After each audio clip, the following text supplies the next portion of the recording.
If you're looking to buy a home in a great walkable neighborhood in Minneapolis, Lowry Hill East might be the perfect choice for you.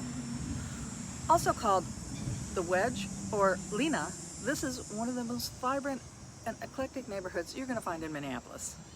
Located just south of downtown, this small, densely populated neighborhood is rich in history and charm, but it's also filled with quirky shops, cozy bars, great restaurants, and a culture of community that has stood the test of time. My name is Jay Trout-Lowen. I'm a Minneapolis native and a local realtor who specializes in helping home buyers and home sellers find the next best place to call home here in the Twin Cities. Now in this video, I take a boots on the ground look at what it's like to live in Lowry Hill East, the perks, the drawbacks, and why this neighborhood might be a good fit for you. Lowry Hill East is known by a few different names. It's called the Wedge by many longtime residents because of its distinctive wedge shape when you look at it on a map. Newer residents tend to call this area Lena, and that comes from the acronym for the Lowry Hill East Neighborhood Association, or LENA. It's a mix of residential and commercial. Lowry Hill East is surrounded on all four sides by Minneapolis's busy commercial corridors: Franklin Avenue, Lake Street, Hennepin Avenue, and Lindale Avenue. This neighborhood is petite. It's just a half a square mile in size. Lowry Hill East is home to more than 9,000 residents, and quite a few of them are renters, 84% in fact. There are only about 700 or 800 single-family homes here, but this core base of longtime homeowners give this neighborhood its unique, folksy vibe, its progressive spirit, and its neighborhoody feel.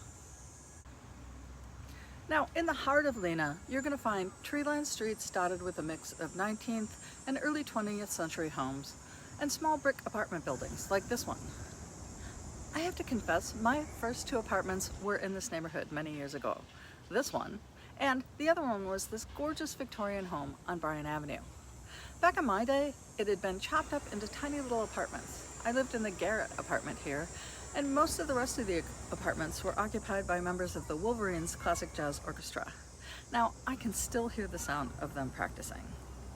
So over the past few years, this home and many others in this neighborhood that had once been subdivided into apartments have been lovingly restored back to their original grandeur.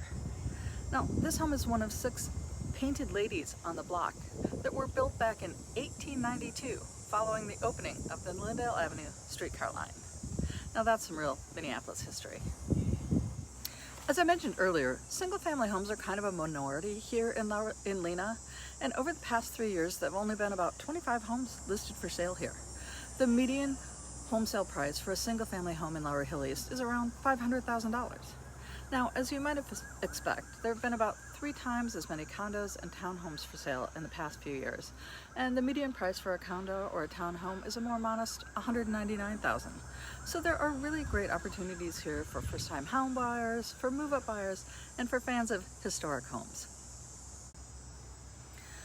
Although the heart of Lowry Hill East is residential, you can find almost anything you need along one of the neighborhood's commercial corridors. This tiny neighborhood now boasts 3 grocery stores, the Wedge Co-op, Aldi's, and a Kowalski's just across Hennepin Avenue in East Isles. There are atmospheric bars, coffee shops, small retail stores, galleries, and good restaurants. And there are some very key landmark Minneapolis businesses. The CC Club serves up beer and conversation, and they've been doing it on the corner of 26th and Lindale for more than 90 years. And what opened across the street from the CC Club this past year as the Lucky Cat Records is just the most recent tenant to pay homage to vinyl. For decades, this building was home to Orfolk Jokopus, a local landmark that helped launch the Minneapolis sound by showcasing local bands like The Replacements, Soul Asylum, and Husker Du. So while this is a primarily urban neighborhood, nature isn't far away. It's just a short walk or bike ride to Lake Beatty-McCoska and Lake of the Isles. And here in the heart of the Wedge neighborhood is Mueller Park. It's a great park with kids' playgrounds, a paddle pool, basketball courts, and even tables to play chess on. It's pretty easy to get to work from here too. You can grab a bus uptown or downtown, or hop in your car and take the freeway. One of the things that can be a little bit of a challenge with living here, especially in the winter, is parking. Many of the older apartment buildings and condos don't have parking of their own. So street parking is often at a premium, and that gets even more acute if we're having a snow emergency. Another thing that makes this neighborhood unique is its strong, inclusive community. The Wedge Co-op, another Minneapolis landmark, was founded in 1971 by neighbors who wanted to have more fresh, organic, and local produce closer to home. And the Wedge is still a thriving co-op half a century later. The neighborhood association, Lena, which was also founded in 1971, also exemplifies this community spirit. Lena organizes summer movie screenings here in Mueller Park, monthly litter cleanup, and happy hour socials. And 3 times a month, the neighborhood volunteers host a food share where those in need can get free groceries. True to its roots, this neighborhood also holds several distinctive events each year. There's the Wedge Live Cat Tour. So residents promenade through the neighborhood to see local felines on display, in windows, in doorways, on stoops, and for some of the most adventurous felines, out greeting the crowd. Then there's Porch Fest. It's a one-day musical extravaganza where musicians perform free concerts staged on homeowners' front porches. It's really quite a lot of fun. So if you're looking to make a home in a neighborhood with loads of historic charm, a vibrant culture, a strong sense of community, and a convenient urban lifestyle, Lowry Hill East could be the perfect neighborhood for you. Now, if you want to know what's listed for sale in Lowry Hill East, give me a call or shoot me a text. I'm happy to show you around.